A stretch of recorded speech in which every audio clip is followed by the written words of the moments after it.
How's it going, everybody? Welcome in to another episode of the Mavs Step Back Podcast. I'm your host, Dalton Trigg. I am rejoined by my co-host, Drew Johnson. We've got a little bit of role reversal today. For the past couple of months, it's been like Dalton's Truck Chronicles because I try to my home studio isn't set up yet, as you guys can tell. But it's a work in progress. And in the meantime, if I record late at nights, I don't want to disturb my wife because, from where I record in the house is very close to the bedroom. And so I just say, you know what? I'm just going to go outside and do it from the vehicle. So that's why that happens. I'm not homeless, I promise.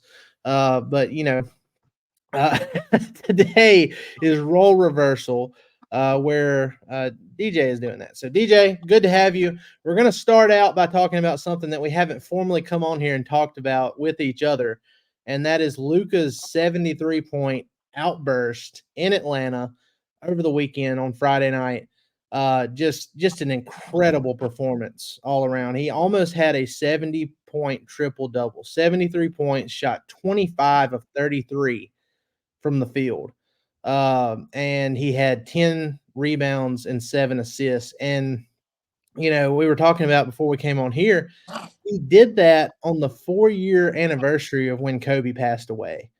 Just an incredible coincidence. Like, I don't know if that was extra motivation for him going into it or what, but he did talk about it afterwards about how special it was and how he felt special to be mentioned in the same breath as some of these guys that have had these uh, outrageous scoring nights in the NBA. 73 points. That's tied for fourth all time ever in an NBA game. And look, he could have, in my opinion, he could have easily passed Kobe's 81 if he hadn't been. I kind of got the feeling that he was kind of hunting for that 70-point triple double. He was kind of pressing for it a little bit, in the last 5 minutes or so of that fourth quarter when if he would have just kept going with what he knew, which was getting to the rim every single time and hitting threes and all that, I think he could have easily passed it, but he didn't. And it was a career high, a Mavs franchise high, and again, tied for the fourth highest in league history. What were your initial thoughts watching Luka just dominate the way he did? And in Atlanta, of all places, the team that traded him in the 2018 NBA draft. It was incredible, but what do you think about it? It's funny. Life can be so poetic. It happens on the anniversary of the great Kobe Bryant's death, and it happens in Atlanta, the city that traded him to Dallas. Like, it doesn't get much more storybook than that. I can see why people say, everything's scripted or whatever, because honestly, sometimes it seems that way. But, the game itself, I mean, I agree with you. I think he could have gone for probably 90 at least if he would have just been more selfish, but we all know that ain't Luka. I just wish that his teammates would have been able to give him that 70-point triple double, but it is what it is. It's still one of the greatest all-time performances in NBA history. It's the greatest single game performance by a Maverick. I mean, if anyone had any doubts, I don't know why you would at this point, but if anyone had any doubts, I think we can pretty easily dispel them. No, and I mean it's not just the 73-point game. It's he played 45 of the 48 minutes in that game. Then on the second night of a back-to-back against the Sacramento Kings, he played 46 minutes. And the Mavs got down big. They almost pulled off a huge comeback in the fourth quarter, but they came up just a little bit short, 120 to 115. But Luka, on the second night of a back-to-back, after putting up nearly a 70-point triple-double, had 28 points, 10 rebounds, and 17 assists in that game. So played 91 minutes in a back-to-back, put up those kind of numbers, became the first player ever in NBA history to average a 50-point triple-double over a 2-game span. And then on Monday night, as we saw in the most recent performance, he comes back again, third game in 4 nights, and puts up 45 points, 9 rebounds, 15 assists, 2 steals, shoots 52% from the field, and hits 3 of 8 threes. Like, the guy is just on historic tear right now. Like Mhm. this is something I feel like I know scoring is high around the league right now, just in general. There's been an uptick in guys having big scoring nights, but just in general, what Luka's doing across the board, not just with his scoring, but with his assists and his points. I mean, his rebounds, everything all together, upping his intensity on the defensive end of the floor. We are seeing an evolution in Luka right now. Like this is like him stepping into his prime years because he's about to turn 25. He turns 25 on February 28th. So he's got one more month. And typically when you turn 25, from 25 to your early 30s is typically considered your prime years. And so, the way he has taken this next step here recently, you kind of figure like this is it. This is what prime Luka looks like. And obviously you'd like to see him not have to strain himself with playing such big minutes. But I don't really know what Jason Kidd can do differently. Right. And then look, we've had our gripes with Kidd and some of the decisions he's made this year, Call a timeout. rotations. One. Yeah, last night in that game, Luka and Tim Hardaway Jr. were yelling at Kidd because he didn't call a time. And I guess we'll take a little sidebar here to tell about this. But the Mavs were up 127 to 124 against the. I don't even remember who they played now. My mind just went blank. They played. Oh shoot, this is embarrassing. Who did the Orlando Magic? See, this is how I need a break. I need it. We need to take a break and take a vacation for a little bit. But we can't because the trade deadline is in 9 days. So anyway, I knew this, but anyway, the Orlando Magic, they were up on the Magic 127-124 with 17 seconds remaining, and they inbounded the ball to Tim Hardaway Jr. He got doubled. He got trapped, and after it took like 4 or 5 seconds before he got called for a traveling violation. And they were thinking like, okay, you have 2 timeouts with 17 seconds left. Why did you not call a timeout? And Hardaway and Luka were both like yelling at Kidd on the sideline, and Hardaway was asked about it afterwards, and he played it off, and not a big deal. And everybody was like, "Oh man, like come on, Kidd, you gotta do better than that." And there were some tense moments in the final seconds because the Mavs, they were up by 3. Paolo Banchero hit 1 free throw, missed the second on purpose with 3 seconds left, and then Franz Wagner had a desperation heave at the very end of the game that could have won it, and it hit off the right side of the rim. So if that shot goes in, the heat on Jason Kidd's seat automatically gets hotter if that goes in. So they win. You don't have to worry about it. But anyway, so we've had our gripes with Kidd, but I just don't know what else he's supposed to do with Luka's minutes specifically in this particular situation with as many injuries as the Mavs have had. Because Dante Exum's out again. Derrick Jones Jr. sprained his wrist in that Hawks game. He's been out the past 2 games. Kyrie Irving missed his 4th consecutive game with a thumb sprain. So, I mean, I don't know what else they can do because they have to have Luke on the court to stay attached with as many injuries. So, I mean, am I right in that? Is there anything else as a coach you can do if your main goal is to win? You have to have Luke on the court with how shorthanded you are right now. I was about to say, I mean, if you want to win ball games, you got to have your best player on the floor, especially whenever you're missing so many pieces. I mean, it could be an opportunity for someone else to stand up or step up rather, but that's not always going to win you games. And in most cases, it's not going to. So, I mean, you're putting people in situations that they aren't usually put in very often. So, that's not really a recipe for success. Like, I know we all hate the fact that Luke is having to play all these minutes, but it's either that or lose. I mean, that's the point that we're at right now with the injuries and the lack of depth and everything that we're going through right now. Yeah. And I mean, look, I guess one way to kind of stifle the minute issue for Luka is to add more talent to the roster from what is currently there, or more consistent talent at least. Because last night, it was one of those situations where the Mavs got some pretty good contributions. Tim Hardaway Jr., who was starting, went for 36 points, had 8 rebounds, shot 11 of 17 overall. Derek Lively, he was great, 20 points, 11 rebounds. And then you had Jaden Hardy off the bench in 27 minutes, scoring 20 points and shooting 8 of 9 overall, 4 or 5 from 3.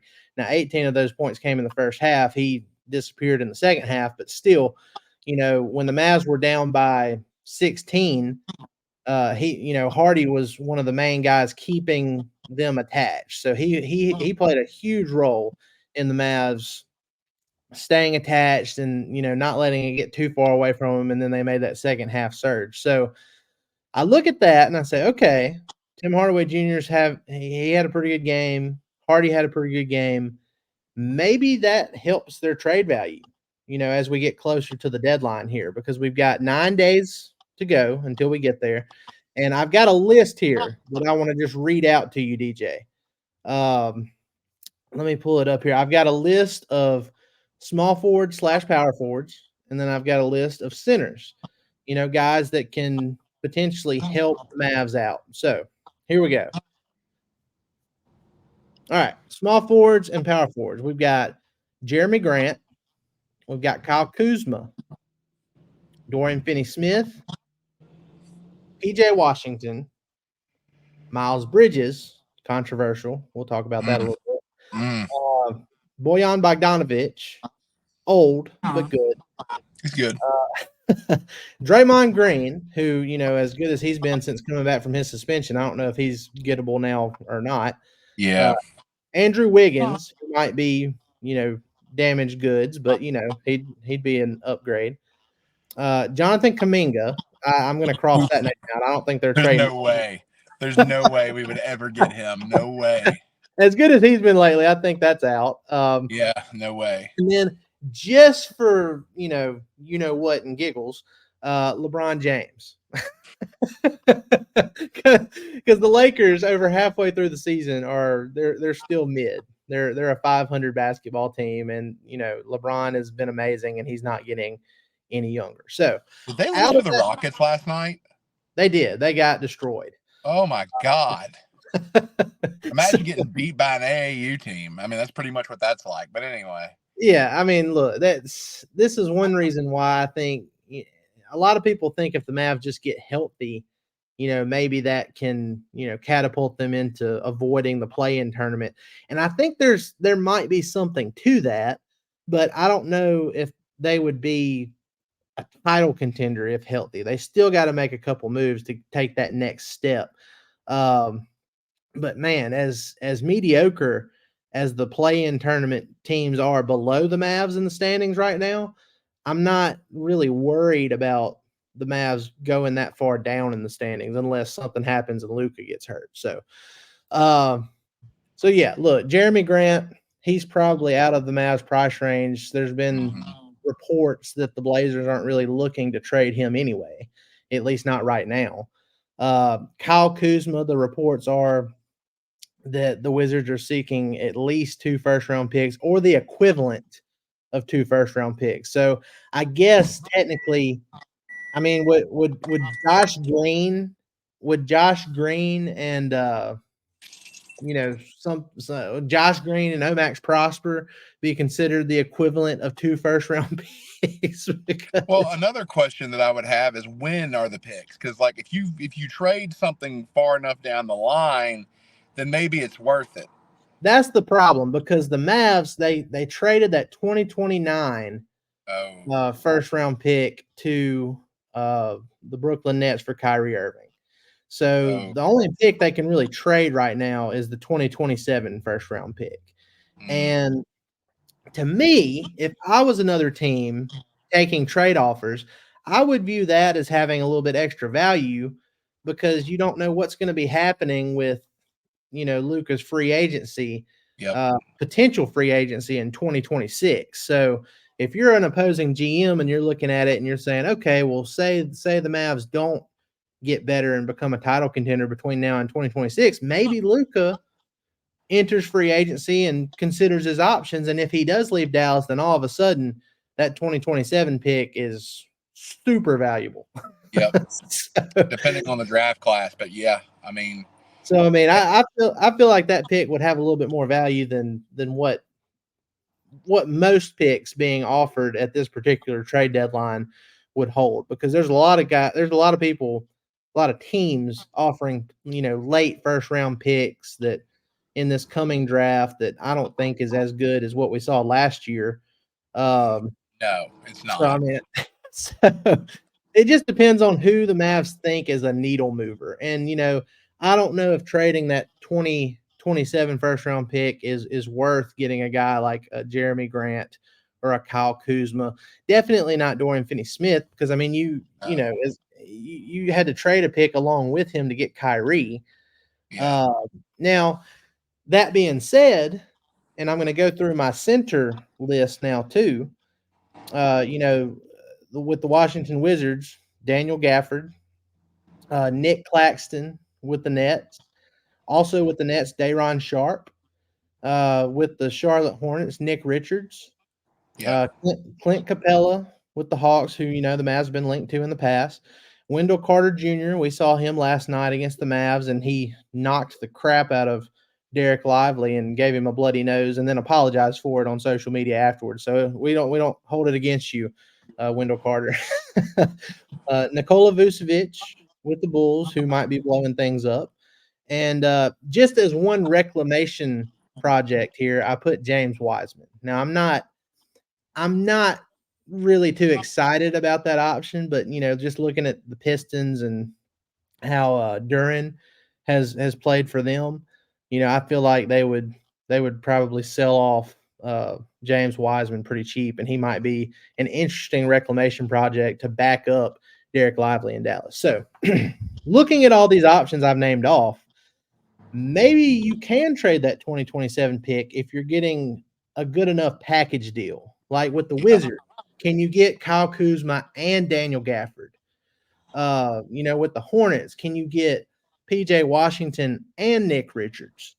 Stuff like that. Dorian Finney-Smith and Nick Claxton from the Nets. And hey, with the Nets, and I threw this idea out on DallasBasketball.com the other day, I pointed out one of the biggest reasons the Mavs had that 2022 Western Conference Finals run was, yes, they had, Dorian Finney-Smith and Reggie Bullock, manning down or anchoring the defense, even though we didn't have a center then.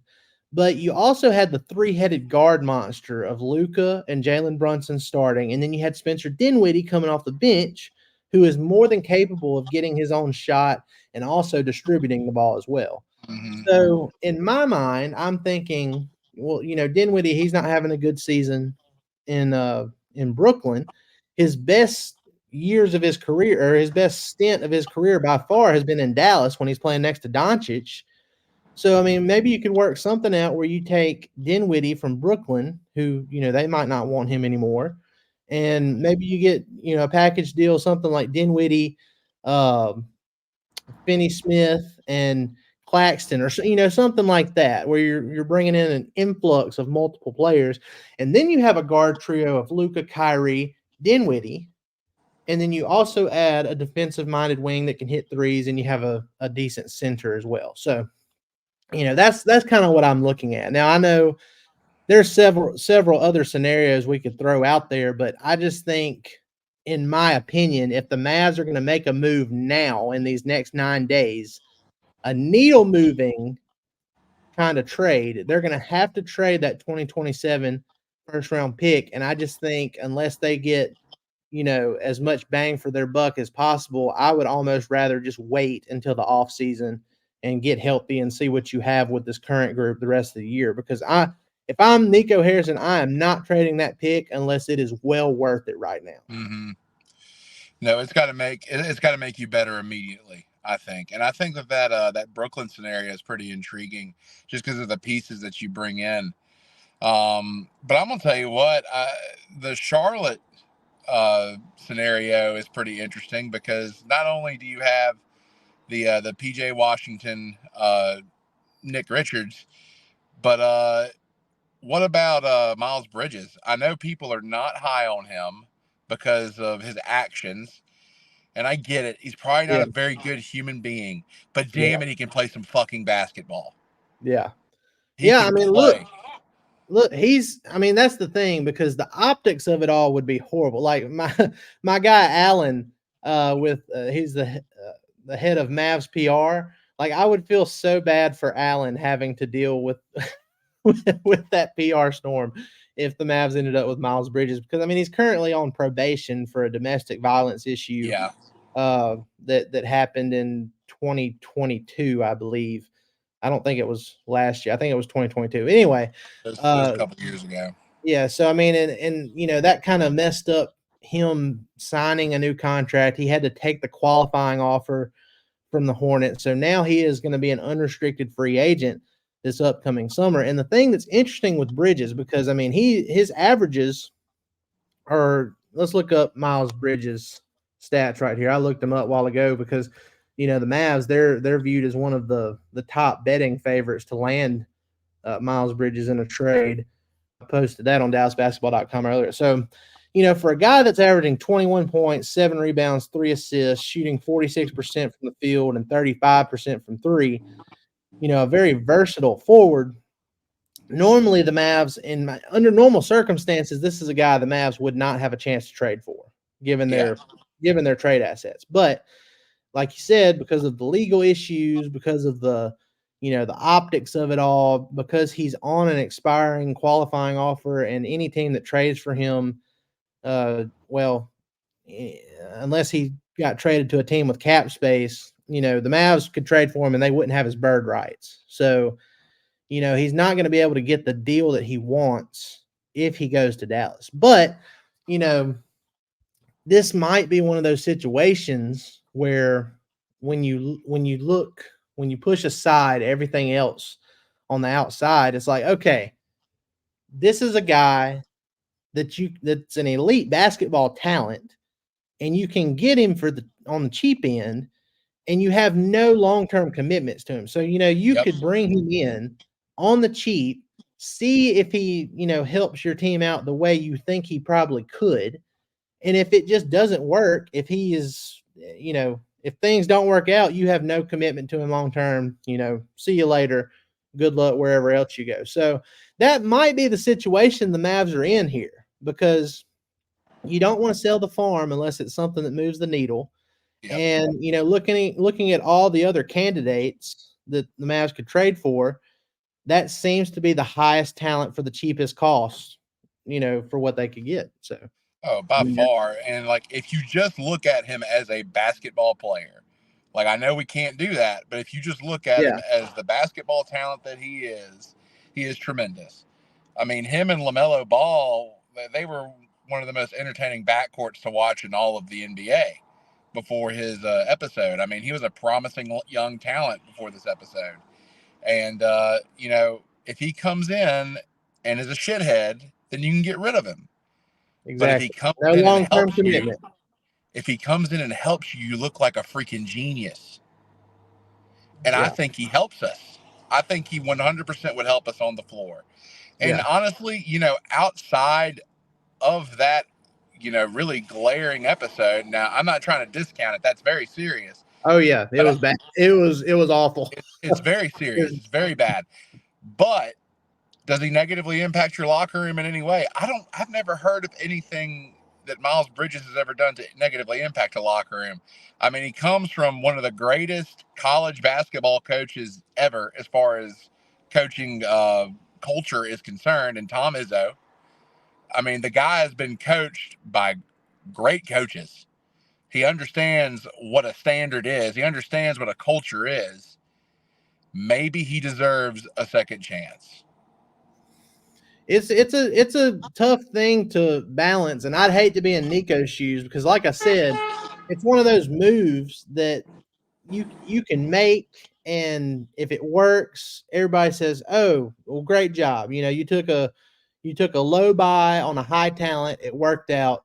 Good for you. He hasn't caused any extra issues. But then, on the flip side, if you do it and then say another incident happens, then all of a sudden, that's something that can really, knock you down the totem pole as far as being respected and stuff like that. So, I more power to Nico Harrison. It's not a position I would want to be in, but like I said, the assets that the Mavs currently have, I just feel like, they're not really in a position to be worrying about the optics of things like that, as far as just like adding talent. Because right now, the main objective should be making this team a Better. title contender and making them as good as possible to hope you convince Luka to sign his next contract extension and not enter unrestricted free agency. So, Yep.